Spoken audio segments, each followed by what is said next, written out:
Good evening. My name is T.C. Roberts. I'm with the Law Office of John Phillips, representing the McBath, the Davis, the Brunson, and Thompson families. It is with great pleasure that I introduce Miss Lucia McBath. She's prepared a statement. There will be no questions for Lucy McBath or Ron Davis at this time. Thank you. Ron, either one. Go ahead.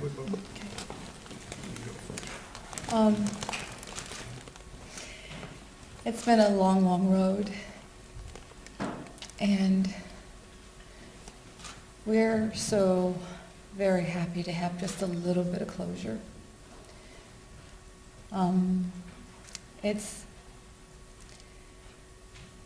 sad for Mr. Dunn that he will live the rest of his life in that sense of torment. And I will pray for him. And I've asked my family to pray for him. But we are so grateful for the charges that have been brought against him. We are so grateful for the truth. We are so grateful that the jurors were able to understand the common sense of it all. And we will continue to stand, and we will continue to wait for justice for Jordan.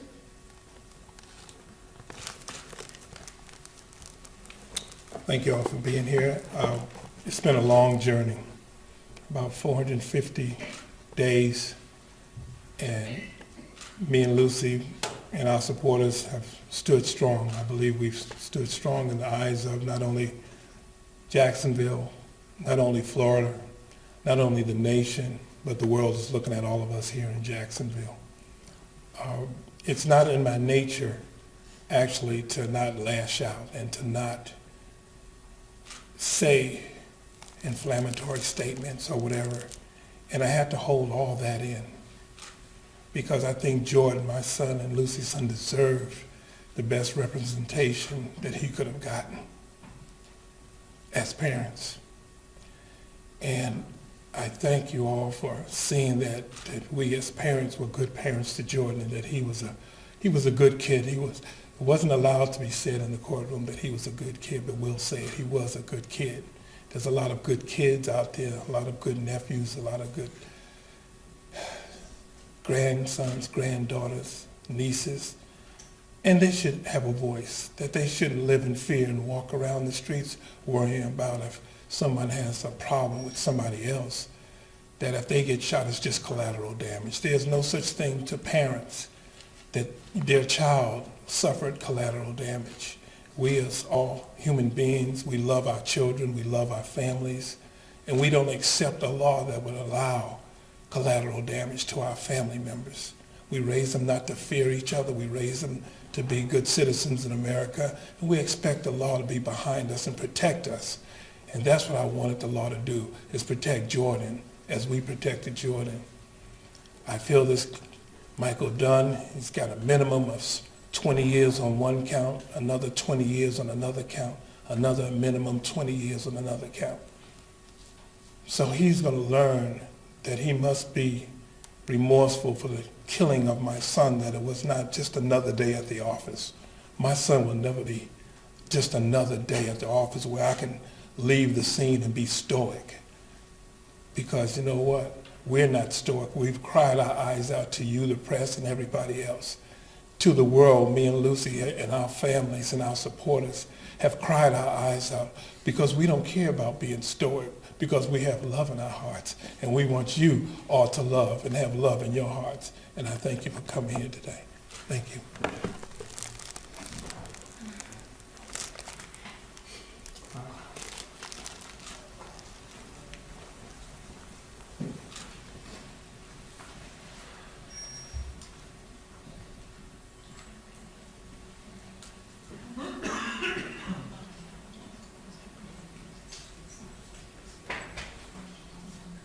Good evening.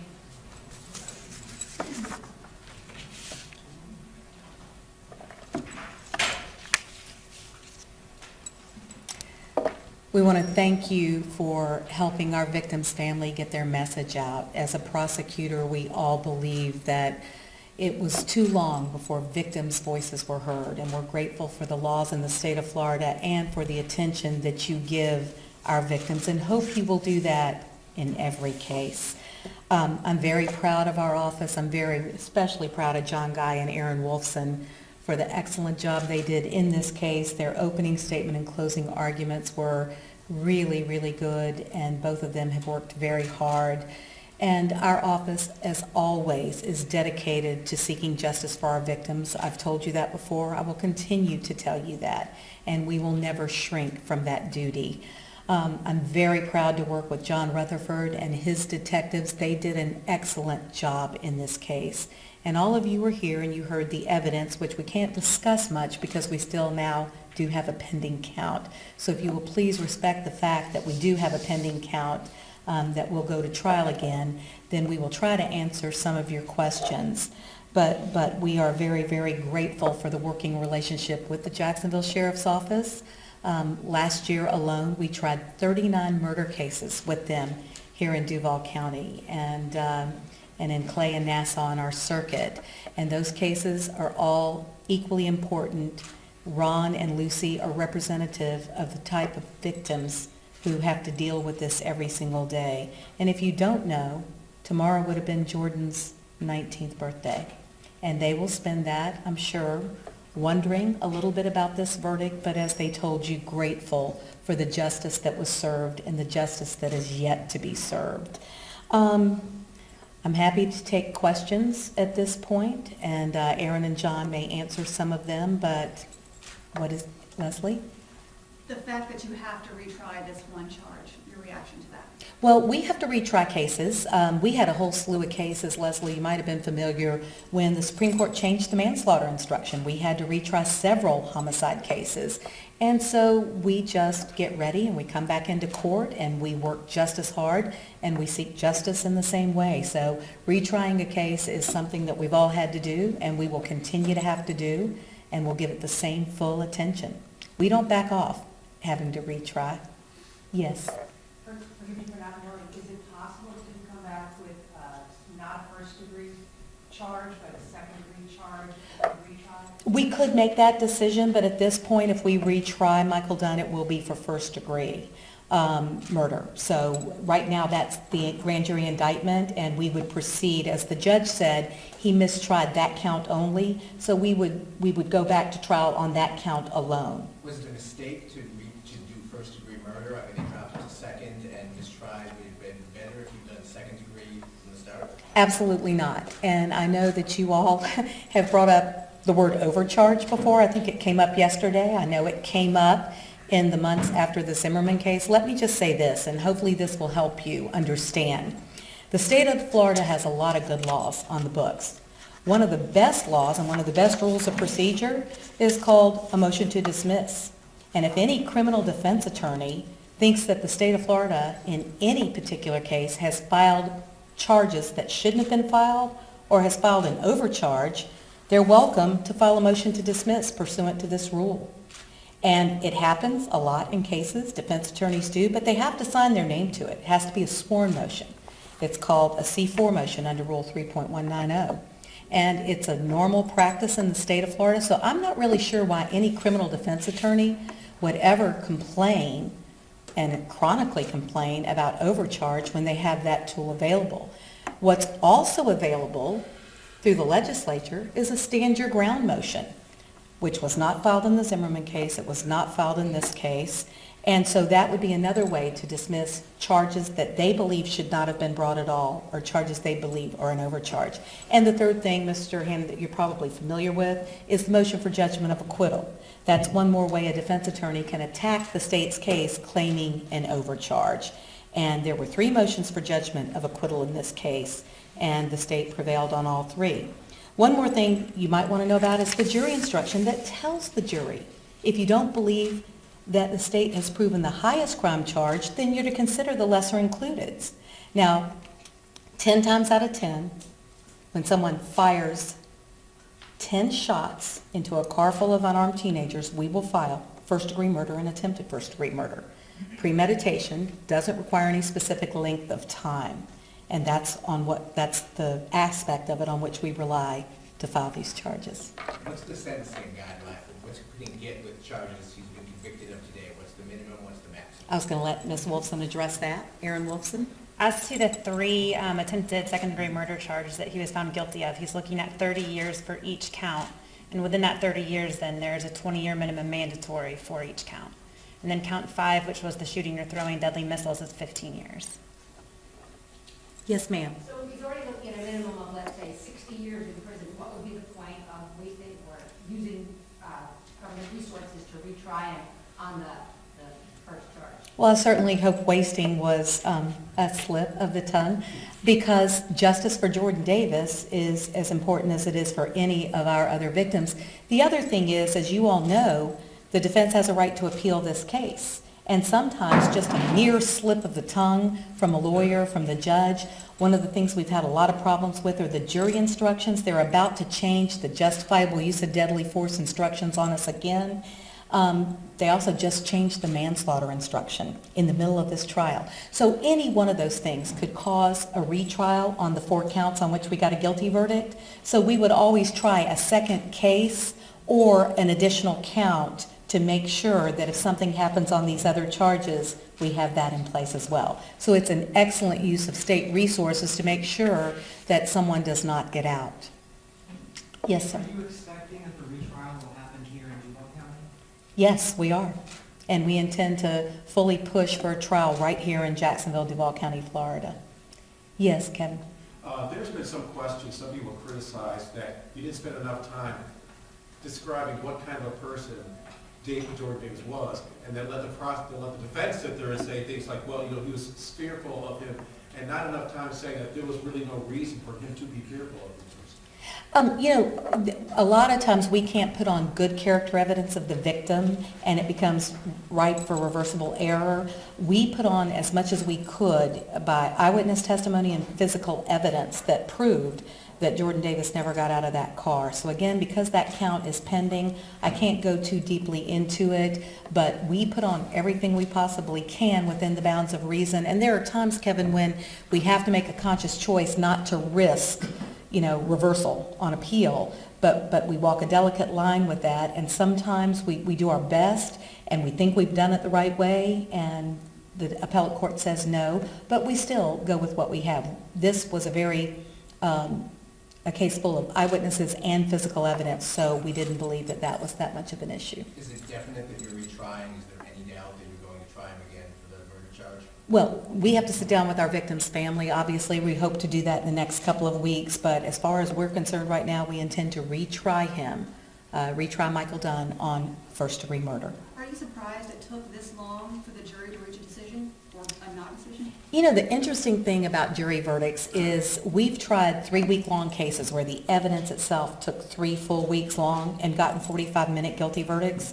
I can remember trying a case in Nassau County, a first-degree murder case with a 9-minute guilty verdict. Sometimes they're long and sometimes they're not. This jury had a lot of work to do, and we thank them for their careful attention to everything in this trial. So I can't say we're surprised, but, we're not back there. We don't know what's going on until the verdict finally comes out. Do you have any thoughts on why they hung, and do you see yourself making any changes in the second trial to make sure you don't get acquitted? Well, we always make changes. The first thing we do, even after a guilty verdict, is say, how could we have done it better? And we always learn for the next time. So I anticipate that there could be some changes. Yes, sir. Yes, ma'am. I was going to ask something very similar. So what lessons would you take from this verdict? What would you present to the next one? Oh, we take all sorts of lessons from every verdict. And even when it's guilty as charged, we take lessons from those. How to present a witness more smoothly. What else could we have put in? Things like that. How can we do it better next time? The jury instructions are very burdensome, so we'll be devoting a lot of time to looking back over the justifiable use of deadly force instructions. That's probably one area. We spent a lot of time. I don't know if you all were aware of it, but we probably spent in excess of 8 hours working on justifiable use of deadly force alone, behind the scenes and in the courtroom, trying to make sure we were doing it exactly the right way. I think someone said, and I can't remember who or where, said this was an easy case for the state attorney to come in and try. No case is easy, There are nuances to every case, and their jury instructions are always complicated, and they are especially so in justifiable use of deadly force cases. So we've learned a lot, and I think we'll go through with that. Now, as far as count 1, until we know why they were a hung jury, they did not acquit, so until we know why they were a hung jury, we wouldn't know what to adjust. And juror feedback is excellent for that. And if we get the juror feedback, you all heard the judge say the jurors are at liberty to speak with whomever they please. So we hope to hear from them on what we could do better. Yes, sir. Forgive me for not knowing, but what is that feedback process like? What do you hope to hear from them, and do they have to talk to you? No, they don't. They're allowed to talk, and we frequently have had cases where a juror will call the office and say, I'd like to tell you what we talked about back there. And so they'll come to you and say, this is what I think you did wrong. Well, Or this is what we think that didn't work, this is why I wasn't convinced. they could say that, but obviously they were out for a long time, so some of them were convinced, is what we're assuming, just based on past experience. But we'll just wait to see. But, until we hear from them, we won't know. Did the sheriff's office? I'm s- You have to wait for them to contact. Yes, we are not allowed to contact jurors in any case. Even if there was a fully guilty verdict, we're not allowed to contact jurors at all, and neither are you, by the way. They are allowed to contact who they wish, and they're allowed to speak to who they wish. As the judge said, they're at liberty not to speak with anyone ever about their deliberations. They're at liberty to speak with whomever they please. Yes. Overall, how do you feel about the outcome of this case? Well, when you're seeking justice for 4 different victims, and you get a verdict that speaks to justice for 3 of those victims, it makes you more determined to seek justice again for that 4th victim. So that's how we feel, and we're gratified at the jury's findings, and we just intend to go in and fight hard again for Jordan. And we haven't had a chance to talk to Tevin or Leland or Tommy, but we intend to do that either this evening or tomorrow, Monday. Did the sheriff's office make a mistake not searching that parking lot earlier? Even after Dunn spoke, there was still a 2 to 3 day break before that parking lot was searched. I think that would probably be going into too much of the details of the case. I will say once again, we have an excellent sheriff's office, and these homicide detectives do an excellent job. There were eyewitnesses in that parking lot, as you all heard. You did hear the evidence as it came out, and you all were very attentive, I know, and followed everything in court. And so I can't imagine how there could be fault at all based on putting everything together. You know, when you put one circumstance together with another circumstance, eyewitness testimony together with a lack of physical evidence, I'm not quite sure how anybody could blame them for that. So. Part of the difficulty here that Mr. Dunn, there didn't need to be a gun, he just needed to be convinced that he saw one. Our jury instructions are very difficult, and they do read in the manner that you just suggested, that the person in that position doesn't have to see something actually, but the fear it still has to be a reasonable person standard. So that was an excellent point that you just brought out about Florida's justifiable use of deadly force. Ms. Corey, Yes, sir. the Coalition of African American Pastors who was here for the last 2 weeks asked me to convey thank you on behalf of those young men, African American young men. They asked me to stay and publicly say to you thank you for working hard for them as victims, and they appreciate, and they're going to contact them later. Thank you, Pastor. Thank you. Corey Strolling yesterday mentioned politics as being kind of the background in this case for you as a candidate in the future, and perhaps there are political implications. In this case? Attached to winning or losing. And I just wanted to get you to comment a little bit on that. Yeah, I'm happy to comment on that. There's nothing political about what we do. We file our cases based on the facts and the law. I'm not sure where he got the word political from, because I have been on this case from the very beginning. I talked to Erin. Where's my Erin? Here she is. This was Erin's first call out on a homicide. She had just joined our homicide team, and this was her very first call out.